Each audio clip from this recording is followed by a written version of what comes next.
Today I'm going to be going through how to install the flooring in your camper van, all the way from an empty van, through the battening, into getting the floorboards on.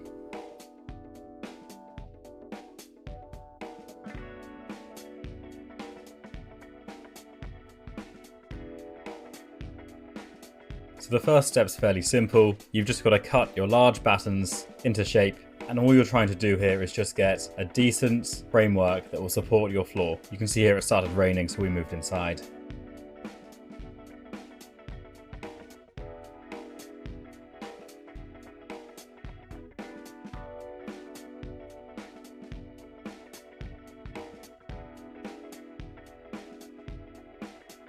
Once you're happy with your framework, you need to make sure everything's in the right place and it's all labelled. Then we cut our plyboard down to the right width for the van, and then you have to cut out all the details.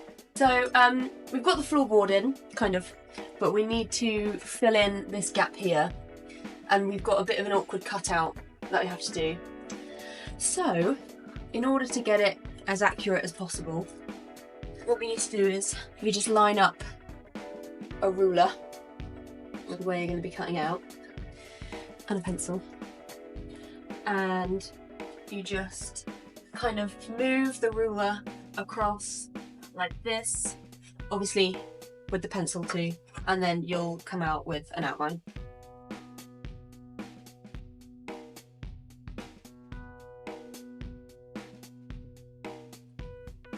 That doesn't look very good.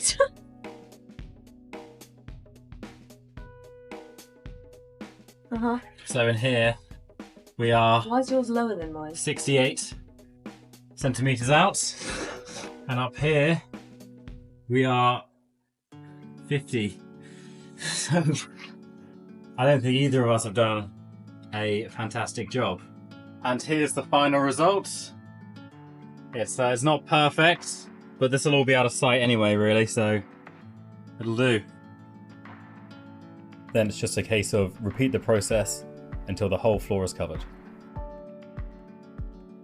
We've just finished making a template for how this is going to fit against the wall. It's not perfect, but it's close enough, really. And what I'm hoping is it's going to fit in the other side, because it's taken me about an hour to make this.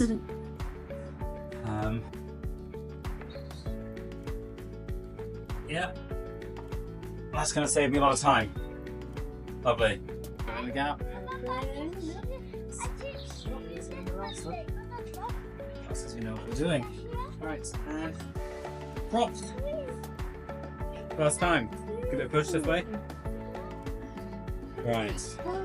That's pretty good. I mean, there's a bit of a big gap there. But... right.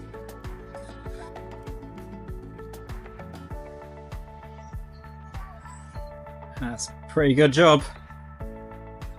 I didn't do any cutting though, but still. Once you've got that all in place, you actually need to take all the flooring back up to get your insulation cut down to size and installed in the gaps between the battens. This is actually a very quick job, so long as the insulation is good to work with, like this one was. We opted to use a 40mm insulation, and that will provide plenty of insulation.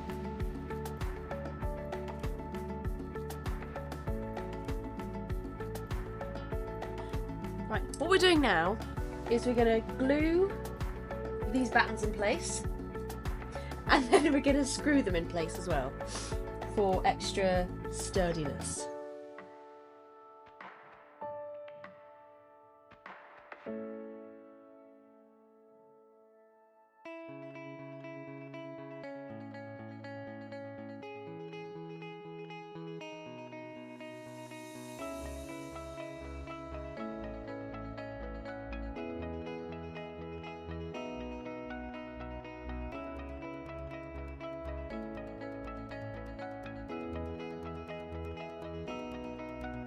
And last but not least, you need to screw your floor down.